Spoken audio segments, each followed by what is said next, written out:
ಬಿಡದಿ ಟೌನ್ಶಿಪ್ನ ಜಟಾಪಟಿ ಮುಂದುವರೆದಿರುವಂಥದ್ದು, ಯಾವುದೇ ಕಾರಣಕ್ಕೂ ಭೂಮಿಯನ್ನು ಕೊಡೋದಿಲ್ಲ ಅಂತೇಳಿ ರೈತರು ಬಿಗಿಪಟ್ಟನ್ನು ಹಿಡಿದಿರುವಂಥದ್ದು.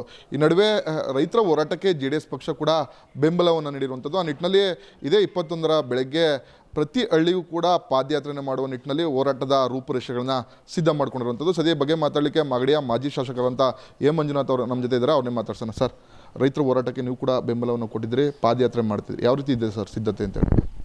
ಈ ಸಿದ್ಧತೆ ರೈತರು ಅವರ ಭಾವನೆಗಳ ಮೇಲೆ, ಅವರ ಬದುಕಿನ ಮೇಲೆ ಏನು ಒಂದು ಪೆಟ್ಟು ಬೀಳ್ತಾ ಇದೆ, ಈ ಸರ್ಕಾರದ ಪೆಟ್ಟು, ಅದು ಬಲವಾದ ಪೆಟ್ಟು.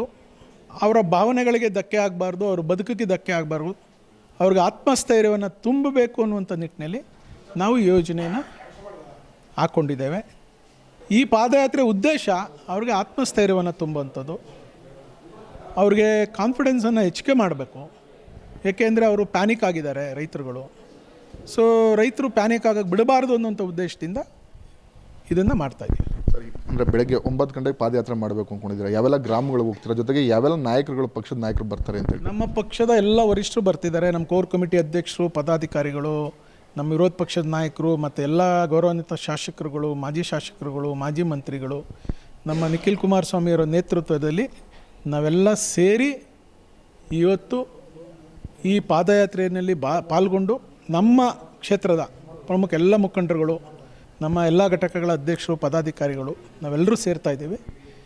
ಇದು ಹಂಚಿಪುರದಿಂದ ಬೆಳಗ್ಗೆ 9 ಗಂಟೆಗೆ ಶುರು ಆದರೆ ಹೊಸೂರನ್ನು ಮುಟ್ಟಲಿಕ್ಕೆ 6-6:30 ಆಗ್ತದೆ.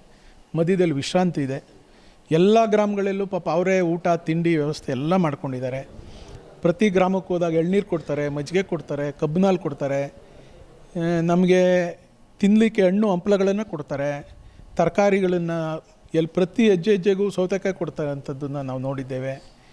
ನಮ್ಮ ರೈತರು ಒಂದು ಕಡೆ ಎಲ್ಲೋ ಒಂದು ಕಡೆ ನಮಗೆ ಧ್ವನಿಯಾಗಿ ಬಂದಿದ್ದಾರಲ್ಲ ಅನ್ನೋಂಥ ಖುಷಿ ಇದೆ, ವಿಶ್ವಾಸವೂ ಇದೆ.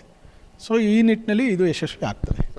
80% ರೈತರು ಒಪ್ಪಿಗೆ ಕೊಟ್ಟಿದ್ದಾರೆ ಅಂತೇಳಿ ಒಂದಷ್ಟು ಗ್ರಾಮಗಳಿಗೆ ಅಧಿಸೂಚನೆ ಹೊರಡಿಸಿರುವಂಥದ್ದು. ಈಗ ನೀವು ರೈತರ ಮನೆ ಬಾಗಿಲಿಗೆ ಹೋಗಿ ರೈತರ ಜೊತೆ ನಿಂತ್ಕೊಳ್ಬೇಕು ಅಂತೇಳಿ ಹೋರಾಟವನ್ನು ಪ್ರಾರಂಭ ಮಾಡಿದ್ರಿ. ರೈತರಿಗೆ ಯಾವ ರೀತಿ ಧೈರ್ಯವನ್ನು ತುಂಬುವಂಥ ಕೆಲಸ ಆಗುತ್ತೆ ಅಂತೇಳಿ ಸರ್? ನಾನು ಈ ಮೂಲಕ ಹೇಳ್ತೀನಿ, ಯಾವ ರೈತರು 80% ಇಲ್ಲೂ ಒಪ್ಪಿಗೆ ಕೊಟ್ಟಿಲ್ಲ. ಅಮ್ಮಮ್ಮ ಅಂದರೆ ಕೊಟ್ಟಿದ್ರೆ 10-12% ರೈತರು ಇದಕ್ಕೆ ಒಪ್ಪಿಗೆ ಕೊಟ್ಟಿರಬೇಕು. ಏಕೆಂದರೆ ಅವರೆಲ್ಲ ದೊಡ್ಡ ಎಕ್ಸ್ಟೆಂಟ್ ಜಮೀನವರು, ಅವ್ರಿಗೇನು ಹಣದ ಅವಶ್ಯಕತೆ ಇಲ್ಲ. ಒಂದು ಭಾಗದಲ್ಲಿ ಜಾಯಿಂಟ್ ವೆಂಚರ್ಗೆ ಹೋದರೆ ನಮಗೆ ಲೇಔಟ್ ಆಗುತ್ತೆ ಅನ್ನೋಂಥ ಭಾವನೆ.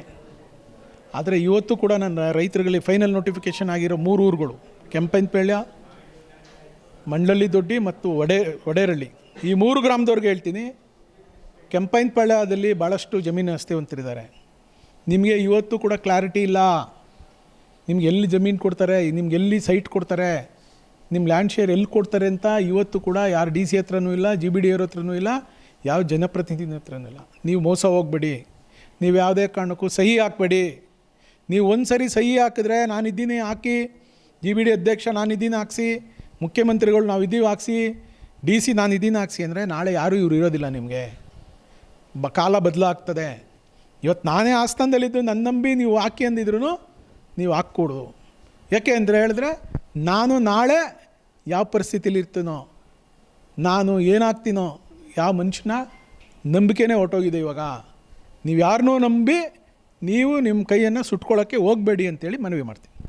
ಇದಿಷ್ಟು ಮಾಗಡಿ ಮಾಜಿ ಶಾಸಕರಂತ ಎ ಮಂಜುನಾಥ್ ಅವರ ಮಾತು. ರಾಮನಗರದಿಂದ ಪ್ರವೀಣ್ MH, ಪವರ್ TV.